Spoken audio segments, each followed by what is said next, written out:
.org/government/follow meetings /council-committee-meetings. The live audio can also be heard at 213-621-2489 or 818-904-9450 or 310-471-2489 or 310-547-2489. Members of the public who would like to offer public comment on items listed on the agenda should call 1-669-254-5252 and use meeting ID number 161-015-2287 and then press pound, then pound again when prompted for participant ID. Once admitted into the meeting, please press *9 to request to speak. Mr. Clerk, can you please call the roll? Yes, sir. Councilmember David Rue. Present. Councilmember Mitch O'Farrell. Present. Councilmember Karen Price. Present. You have a quorum, sir. Great, thank you. And colleagues, at this point, I would like to open up public comment and remind those who have called in to please state your name and the items you would like to speak on when you're prompted to do so. Andrew, you want to take it over? Mr. Chair, we do not have any speakers lined up for public comment. Okay, so that closes public comment.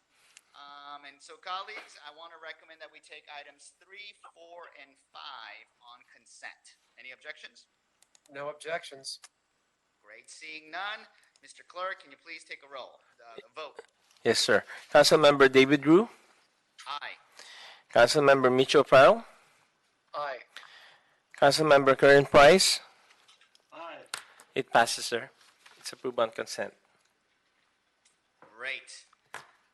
So, colleagues, I understand there's some staff that has to be out the door quickly or off Zoom quickly for probably another Zoom meeting. So I'm going to take item number 6 first, if you guys don't mind. So, Daryl, do you want to read that item into the record, number 6?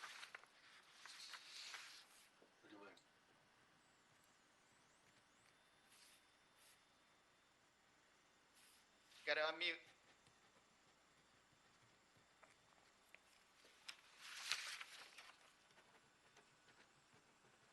Daryl, you want to unmute? Or Andrew, you want to help out Daryl unmute?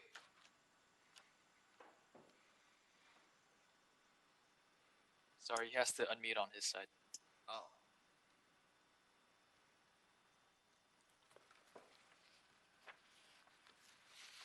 Eric, Mr. Clerk, Yeah. could you read item 6 first? No problem. Item number 6 is an LA for Kids Steering Committee report relative to the infeasibility to implement 3 Proposition K specified projects: Southern Pacific Trails, Central Rec Center, and Trinity Rec Center, alternate delivery options, and supporting findings. Thank you. I understand. Yes, Mr. Price. Yeah, Mr. Chairman, thank you. I have some technical amendments I'd like to introduce, please. Sure. Do you want to introduce it first, or do you want me to have the CAO do a quick presentation? Well, let's do the presentation first. Okay, great. So, because I do understand we have Blaine and Justin from the CAO's office. Do you want to walk us through this report, and then I'm going to turn it right over to Councilmember Price. Good afternoon, Chair Rue, members of the committee. Justin Lawson with the CAO. This report provides recommendations on 3 CD9 specified Proposition K projects. The report recommends the first project, Southern Pacific Trails, be located along the Slauson Corridor, as the originally planned site along the Exposition Corridor is not viable due to community opposition, issues securing the long-term lease with LA Metro. The report also recommends declaring the other 2 projects, Central and Trinity Recreation Centers, as infeasible, due to the city's inability to identify viable parcels for acquisition. GSD Real Estate Division has made many efforts over the years, but has not been able to identify any suitable acquisitions. The Southern Pacific Trails project will be co-located along the Slauson Corridor with the Slauson Connect project, an information resource center in partnership with LA Metro that will serve as a hub along the Rail to River bike path connecting the Crenshaw rail line with the LA River. The current project shortfall is $10 million based on a project construction estimate of $24 million. The city has 18 million in pending grant application, and the council office has committed an additional 2.5 million in discretionary funds. If either of the grant opportunities are awarded, the project will be fully funded or nearly fully funded. I'm here in addition to members of the Prop K team to answer any questions the committee might have. Thank you. Thank you for that. Mr. Price, I know you wanted to have some remarks as well as an amendment. I do, Mr. Chairman. Thank you, and thanks staff for that very very detailed report, and appreciate their help on this project as we move forward over the years on it. But I'd like to move that recommendations number 3 and 6 in the LA for Kids Steering Committee report be revised as follows. 3, to authorize the General Services Department to proceed with negotiations with LA Metro to execute a long-term lease for the site located at Butterlawn and West Slauson Avenue to be utilized for the Southern Pacific Trails project. And 6, instruct the Bureau of Engineering and the General Services Department to report on the proposed terms of the lease and any associated agreements prior to the initiation of design activities for the Southern Pacific Trails project. Those are my technical amendments, Mr. Chair. Thank you. So if there's, could I get a second? Well, actually, I'll second it. Do you have, Mr. O'Farrell, does anyone else have any more questions or comments? I do not. Thanks. Seeing none, would Mr. Clerk, can you call the Yes. roll on the item as amended? Yes, sir. Councilmember David Rue, You have to unmute yourself. There you go. Councilmember David Rue, Aye.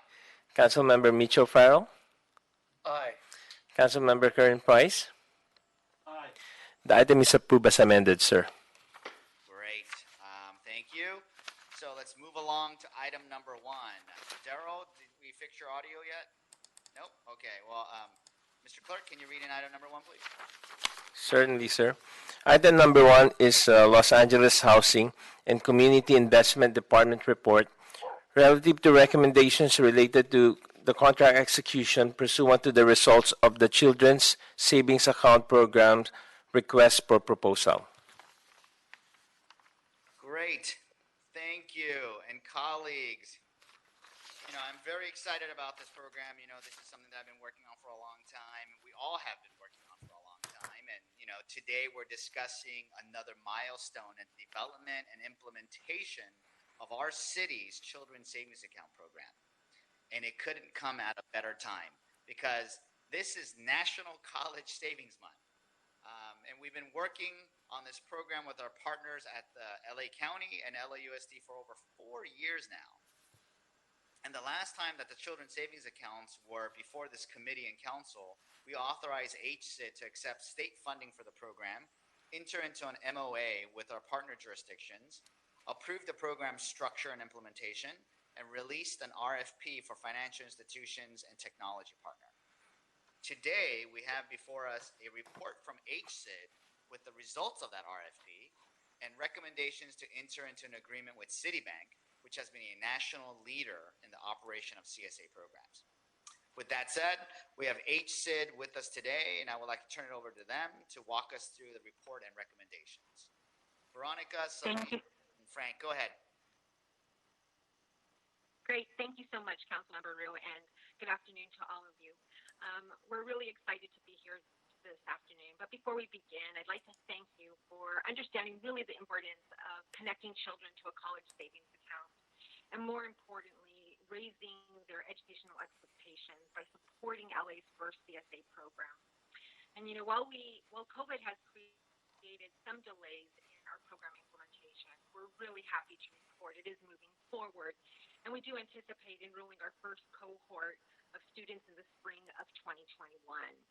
Today, I'm joined by other members of the HSID team, as you had mentioned, Councilmember Rue, Celeste Rodriguez, Frank Gurriel, and Sofia Zavala, all who are working on the CSA program and will walk us through today's recommendations related to the contract execution with Citibank and the results of the RFP process. So I'll turn it over to Celeste.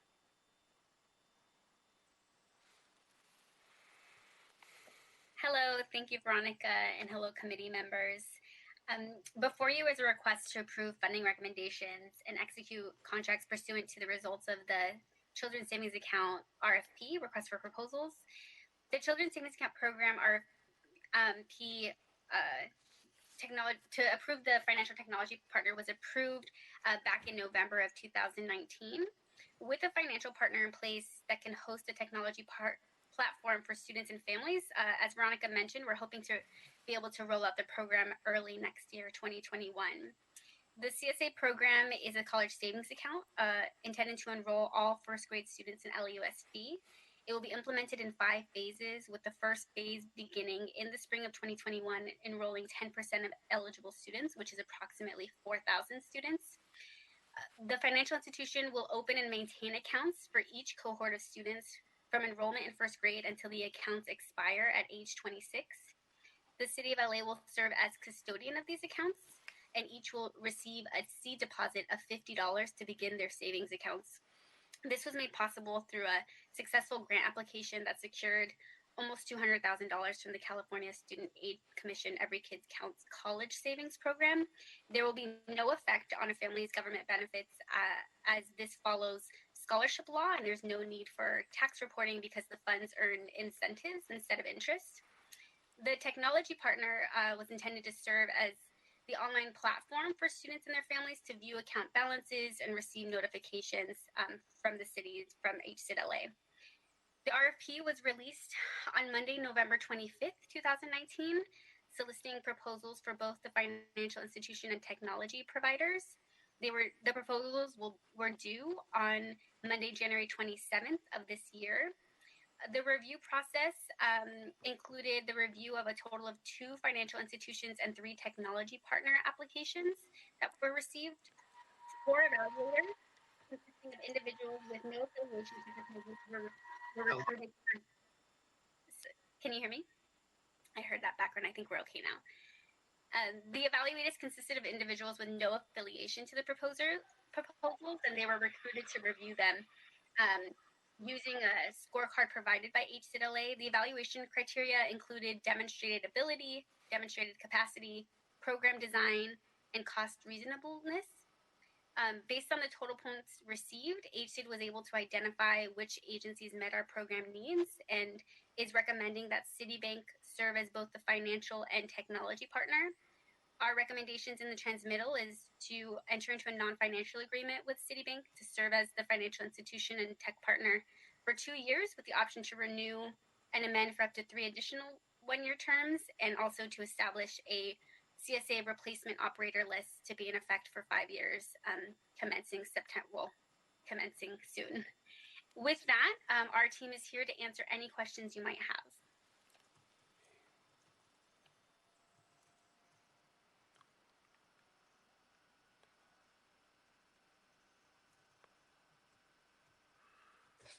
Give me 1 second. I'm having a little bit of technical difficulties. Mr. Chair, we can hear you. We just can't see you, but we can hear you. Oh, yeah. Sorry about that. Yeah. Okay. Okay. Great. Thank you. Thank you. I have a couple of questions. Thank you for that presentation. Very excited about it. It's a long time coming. And, I know that Citibank has been a national leader in providing CSA program services. How long have they been working with San Francisco, and are there other programs that they provide these services to? Good afternoon, everyone. Good afternoon, Councilman David Rue. This is Sharon Cudillo. So from our understanding,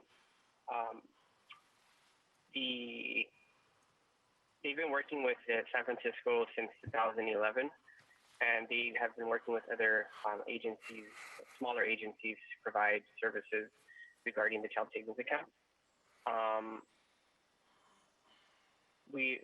We're looking to really engage with them because of the fact that they do have the tech piece and the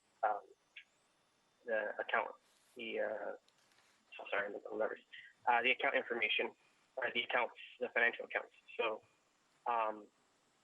we're looking to invest in an entity that can hold high-end accounts. In this case, it looks like they can do 40,000 within our 5-year stretch. So we're really looking to optimize their full potential. Great. And I just want to confirm. So Citibank has offered to provide these services for up to 5 years under this contract, free of charge. That is correct. Okay, it's a good deal. Can you talk to us about some of the functionality of Citibank's platform? Specifically, would it allow us to drop targeted incentives into the platform that would be available to select students? Great question. Yes, it is available to customize the platform to provide incentives. There's two major or popular incentives. The platform allows for one-time type of incentives and performance incentives. So we are really looking forward to developing more in-depth conversations with Citibank officials or representatives to really dive deeper into how and what types of specific target incentives we're looking for. Okay, how many accounts do we anticipate setting up in the spring, and what is the status of the data sharing agreement with LAUSD and the county's approval of the program and cost sharing agreements? So the status for year one is we're looking to enroll 4,000 accounts, so that would be 10% of the 5-year strategy plan. And can you repeat the second question? I'm so sorry. The status of the data sharing agreements with LAUSD and the county, and the cost sharing. So we're currently in conversation with LAUSD and the county regarding the status of the cost sharing. They submitted their county's transmittal, and it will be reviewed later this month, or towards, I would say, the next few days. And they will provide further information regarding what percentage of funding support they'll provide us. And the data sharing will be done if it's not done already with LAUSD in particular? Correct. The data sharing has been done regarding the schools that we're looking for. At the moment, it seems that there's 46 schools that we're aiming to target for year one.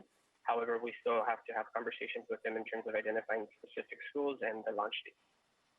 And I'll just add that the data MOU, LAUSD has held off on finalizing that until the county has approved their transmittal and their involvement with the program, which, because we expect it to happen within the coming weeks, we're having those conversations now to make sure that happens quickly. Great, thank you. Colleagues, do you have any questions?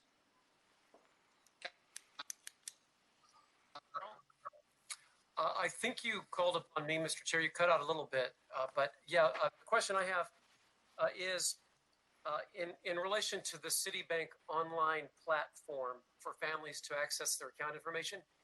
At what point do we expect that to be up in the process? So I can take that one. We hope to have that up as soon as possible in hopes that you all approve this recommendation and we can get it through council in the coming weeks. We'll be able to immediately start to work with Citi to develop the platform.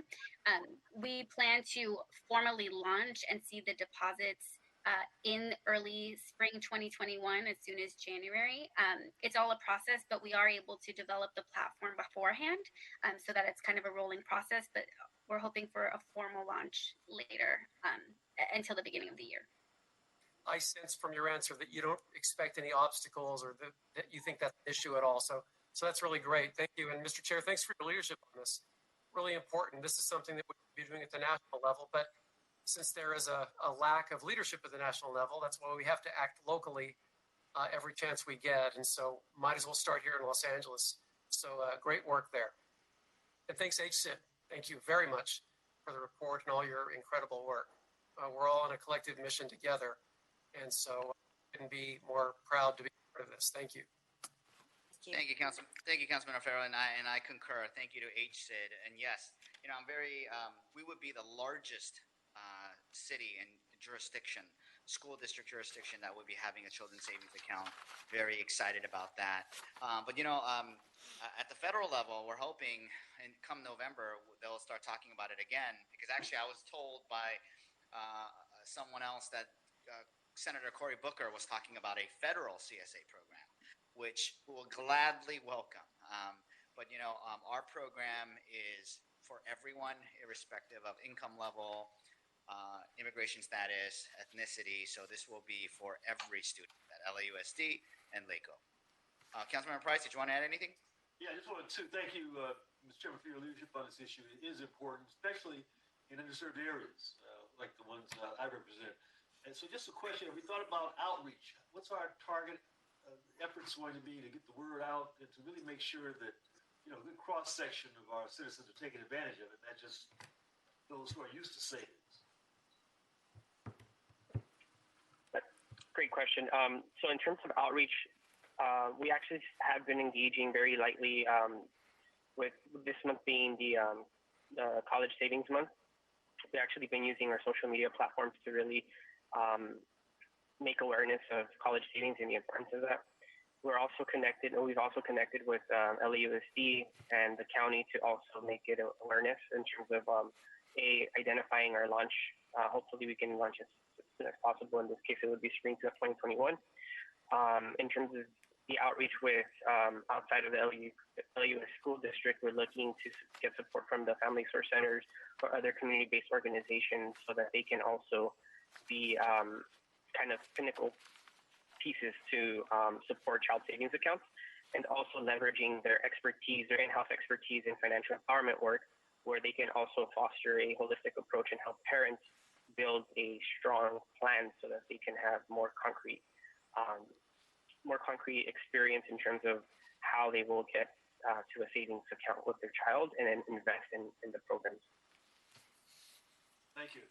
Now, I also wanted to mention real quick, because of COVID, that has really impacted the strategy plan in terms of the face-to-face.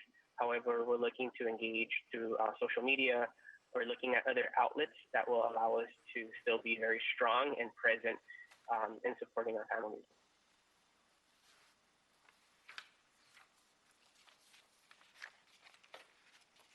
Any other questions, Councilman O'Farrell? Oh, I'm sorry. It was Councilman Price. Sorry about that. No, That's it. Thank you. Very excited that we're here. But, given that the circumstances we're operating in and given that the circumstances that LAUSD and our teachers are operating in, and given that the circumstances that far too many of our students and families are operating in, hope is in short supply, and this could not come at a better time. 30 years ago, full-time workers with a high school diploma earned 40% less than full-time workers with a bachelor degree. Today, the difference is 84%. In that same period of time, the share of jobs that require a post-secondary degree has more than doubled. And today, what's more troubling is that children from high-income families are 8 times more likely to get a bachelor's degree than from those in a low-income family. College enrollment rates in Los Angeles are improving, but we are still below the average for California and nationwide. This program that we're pushing forward today will provide a dedicated college savings account to each and every child in LAUSD, starting in the first grade, as well as incentives and matching funds for completing financial literacy and educational programming. And there isn't another school district or student population in the country that is more deserving or more in need. I don't know if you knew this. I've said this many times before, but did you know that in LAUSD, 80% of the students fall under the federal poverty guideline and are eligible for free or reduced school meals? And 17% of LAUSD students today are homeless. These kids are exactly who the CSA program will give much needed leg up to. What we have before us today may not be the final action this body will take, but it gets us very close to implementing this program this spring. This is not just an investment in our children, but it's an investment in our city's future. With that said, I want to recommend that we approve the report before us and move it along to council. Colleagues, any objections? Nope, seeing none. Mr. Clerk, can you call the roll? Certainly, sir. Councilmember David Rue. Aye. Councilmember Mitch O'Farrell. Aye. Councilmember Karen Price. Aye. The item is approved, sir. Thank you. Moving along. Let's go to item number 2. Daryl, good to have Item you number back. two. Item number two is the Chief Legislative Analyst Report relative to the Department of Recreation and Parks State Licensed Child Care Program. This item has also been referred to the Economic Development Committee and the Rules, Election, and Intergovernmental Relations Committee.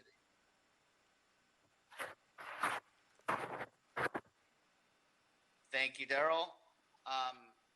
So, colleagues, a couple of weeks ago, we had a motion before this committee, also introduced by Councilmember Kokorian, asking the staff to look into options to expedite the permitting process for childcare facilities. Can someone, I think, Daryl, you got to go on mute again. Thank you. The County of Los Angeles has roughly 650,000 children eligible for childcare, but the facilities to accommodate are just 13% of that population.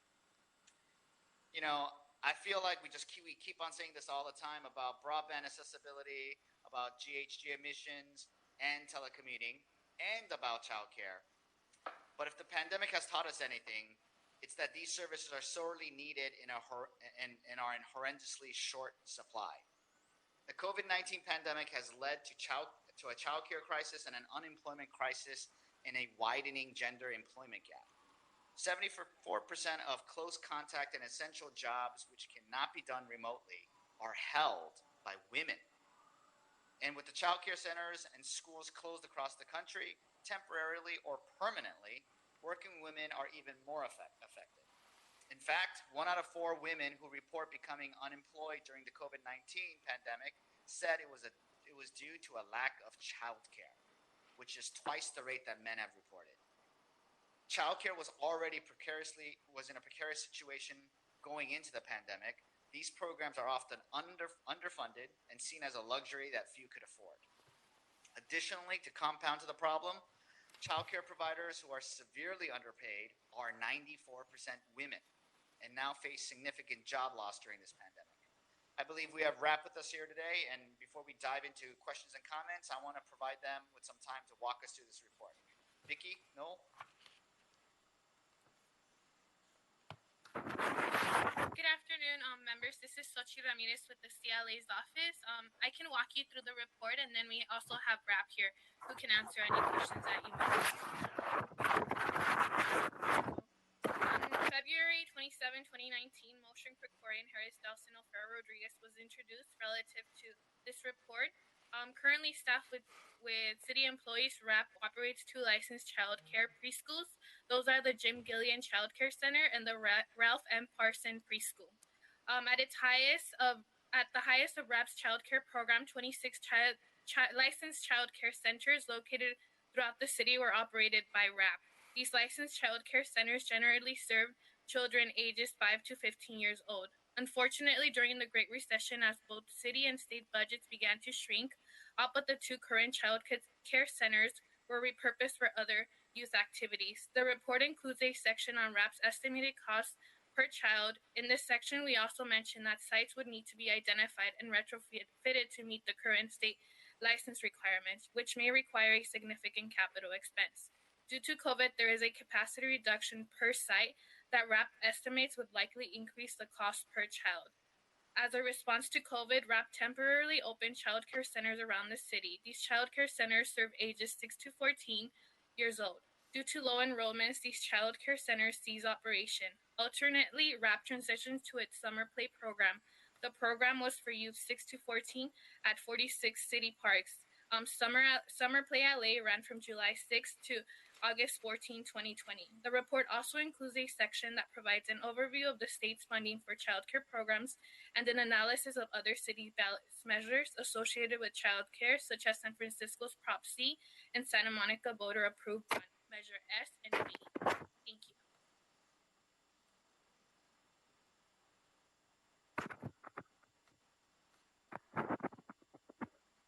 Hello? Yeah. Go ahead. Yeah. So if you have any questions, we can open it up to questions you might have. Yeah, sorry about that. Yeah, there's that microphone noise. But in any case, thank you for that report. I do have a few questions before I turn it over to colleagues. You talked about that RAP currently operates 2 child care centers. as well as 17 centers operated by nonprofits on park property. You talked a little bit about cost, but can you give us a rough, if you can, that is, a rough breakdown of the cost by age, as well as the level of education and certifications obtained by staff that factor into the cost? So I can briefly talk about what was included in the report. The costs that RAP gave us was that during the fiscal year 2008-2009, RAP estimated that the average cost per child was $8,228. When we reached out to them and we asked them for what the cost would be more recently, they said that it would be around $12,000. They could probably elaborate more of what those costs include, but this is just like the cost per child, and it doesn't include like the group that would have to run this program. So if RAP could chime in. Hi, council members. This is Mike Shaw, General Manager for Department of Recreation and Parks. Let me ask Vicky Israel and Belinda maybe to talk about particularly Belinda, who runs one of the facilities that's currently licensed and can talk about the requirements of a licensed child care facility. Belinda?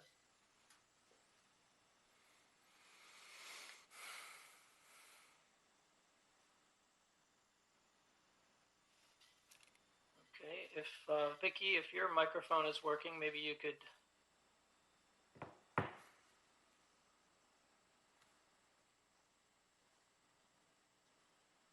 Okay, hi, I'm sorry. This is Belinda. Okay, so currently we have the Ralph M. Parsons, and it's a preschool.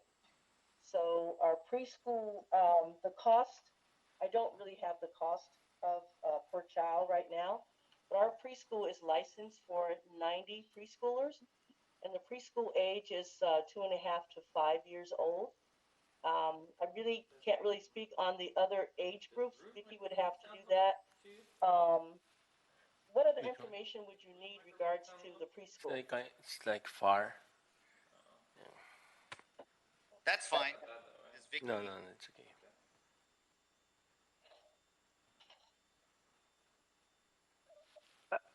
Good morning or good afternoon. This is Noelle Williams. I believe what you're asking, Councilman, each facility of a licensed child care, whether it be preschool and or licensed child care, which would be generally age 5 to 14, is required to have a facility director that has a college degree, in child care. The associate directors that would work in that facility also have to have at least 15 units of college level classes. The ratio of kids is 1 to 10, and the aides are required to have 6 units, and also they cannot be left alone with the kids. So typically speaking, licensing is a very expensive. Licensed child care, whether it be preschool and age 5 to 13, is a very expensive run program.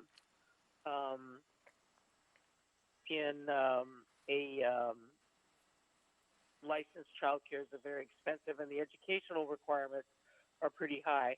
But additionally, you also need a program director when you have more than one facility, and that, in our case, we did have a program director as well as support staff to interface with the state to file all the paperwork and all the licensing requirements, and if you have grants, to file all the grant paperwork.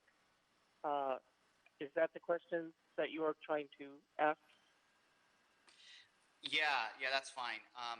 Actually, let me move along and actually, does the department have a sense of what it would cost to purchase or upgrade existing properties to bring to the city's childcare facilities and services back to pre-recession levels? This is Mike Shaw, General Manager. I'll take a stab at that. So we have 26 child care centers in our inventory currently. Many of those over the years have been repurposed for other recreational, value because we weren't doing as much child care. But we wouldn't have a lot of facilities to renovate. There's a few facilities that I can think of, particularly in Councilmember Price's area, that are smaller in nature that could be used, strictly for childcare and probably could be renovated for that purpose. But in general, we'd be looking at, if we were going beyond the 26, we'd be looking at building new facilities. Because most of the other facilities are either senior centers or gymnasiums or rec centers. But and depending on the site constraints, depending on there's a lot that goes into evaluating the cost of a building, depending on where it is and the infrastructure needs. But you'd be starting, for approximately a 6,000 square foot size building, which is what these facilities usually run. You're probably starting somewhere on the low end of 10 million and up to build new facilities. But it could run as high as 18 million, depending on the location. Okay. Under the assumption that in November voters will approve Prop 15, would those funds be eligible for childcare facilities? So most of what I've read makes reference to funding for K-12 education. I wasn't able to. It was still not clear to me whether there would be some money for childcare, but I would have to look more into it and report back if that's okay with you. Great. We definitely want to look into it, and we'll know very soon what happens with that proposition. Colleagues, do you have any questions or comments? Go ahead, Councilmember O'Farrell. Thanks, Mr. Chair. Just one question. The estimates that came in, is there a clear picture on what level of service and or quality sort of interactions could there be for the children who are serviced at these child care centers? Do we have a sense, in other words, of what the programming would be based on the cost estimate?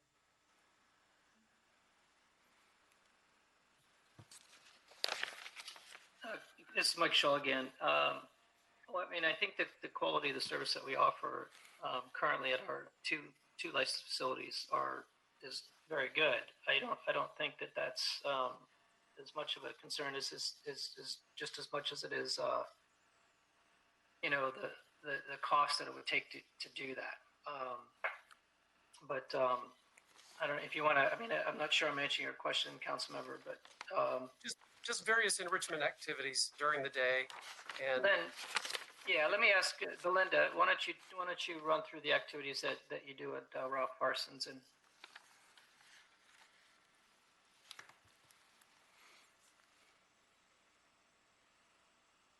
Not sure why everybody's having such a problem with their mute.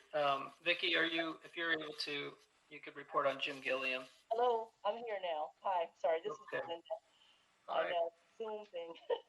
So we do have a curriculum that's set by the California state preschool license.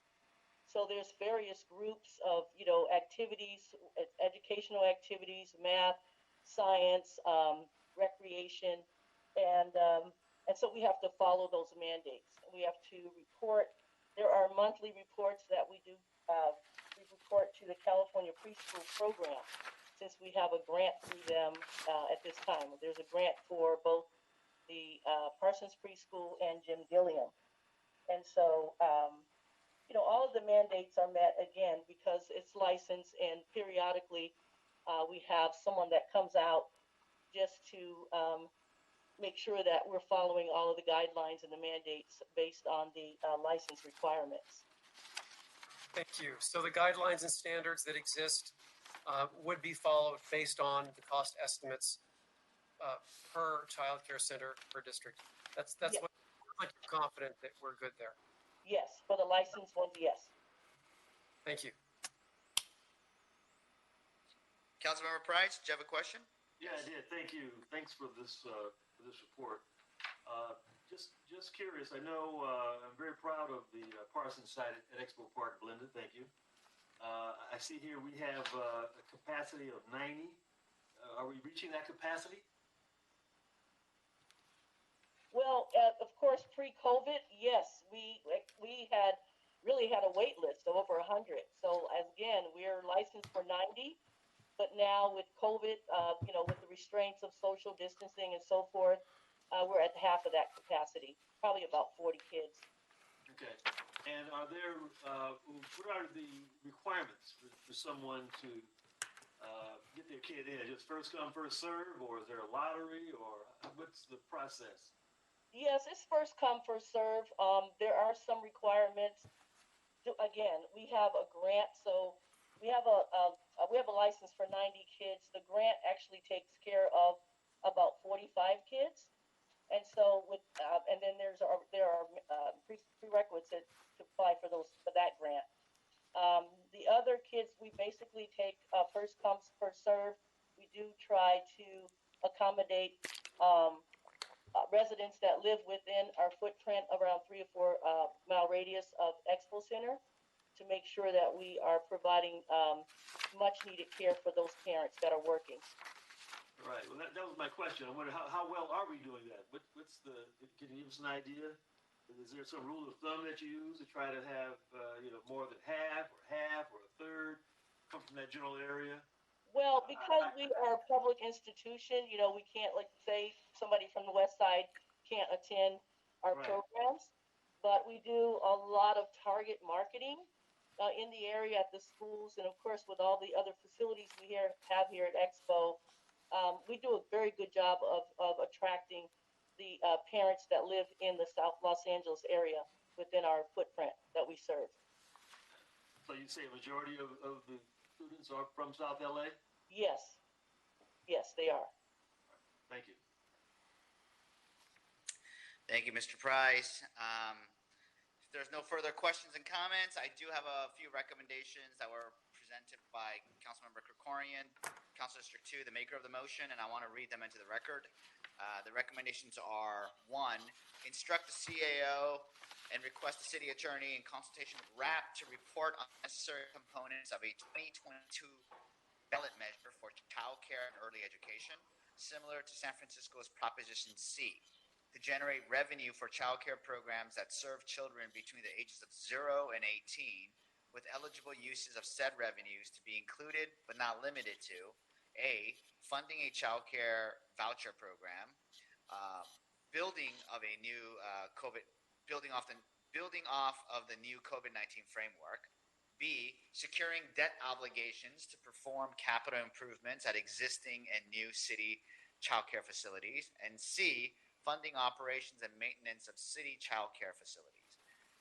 2, instruct the Department of Recreation and Parks, with the assistance of the CLA and the Bureau of Engineering, to report with a list of RAP sites that can be retrofitted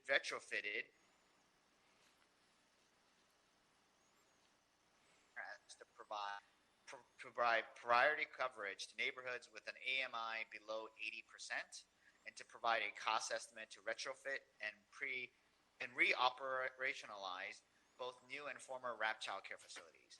3, instruct the CLA, RAP, and CAO to identify and apply for all available state, federal, and philanthropic funds to reinstitute early childhood education programs at city RAP sites. And 4, instruct EWDD and the CLA, with consultations from the mayor's office, to report on the feasibility of expanding workforce pathways within the child care sector, and more specifically for ECE certification programs as addition to the city's existing comprehensive jobs plan. If there's colleagues, any objections or questions? Seeing none, Mr. Clerk, can you call the roll?